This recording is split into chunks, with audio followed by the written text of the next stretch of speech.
70 பக்கம் இருக்கு, ஒரு பக்கத்துக்கு 30 வரின்னு அச்சிடுறாங்க. அதே செய்தியை ஒரு பக்கத்துல 20 வரின்னு அச்சிட்டாங்கன்னா அந்த புத்தகத்துல உள்ள பக்கங்களோட எண்ணிக்கை என்ன? இதுவும் சேம். இந்த இப்போ பார்த்தோம் இல்லையா, M1 D1 H1 divided by W1 is equal to M2 D2 H2 divided by W2. இந்த மெத்தட்ல தான் நம்ம போட போறோம்.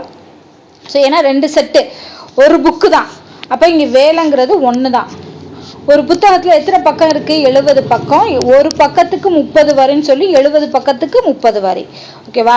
ஸோ இங்கே நம்ம என்ன பண்ணுறோம், அந்த டேஸுங்கிறத 30 லைன்ஸாக மாற்றிக்கிறோம், மெம்பர்ஸுங்கிறத 70 பேஜஸாக வச்சுக்கிறோம். இஸ் ஈக்குவல் டு அதே மாதிரி இங்கே பார்த்தீங்கன்னா அதே செய்தியை ஒரு பக்கத்தில் 20 வரின்னு போடுறாங்க. அப்போ இந்த பேஜ் தான் நம்ம இங்கே கால்குலேட் பண்ணணும். Page into 20 lines. ஸோ இதுவும் ஒரு புத்தகத்தில் தான். ஓகேவா? அதே செய்தியை ஒரு பக்கத்தில் 20 வரிகள் என்று அச்சிடப்பட்டால் அந்த புத்தகத்தில் உள்ள பக்கங்களின் எண்ணிக்கை. ஸோ சிம்பிள் தான். இதை சிம்பிளிஃபை பண்ணோம்னா ஆன்சர் கிடைச்சிரும். ஸோ இப்போ P வேணும் அப்படின்னா 70 × 30 டிவைடட் பை 20. ஸோ 0 0 கேன்சல் ஆயிரும்.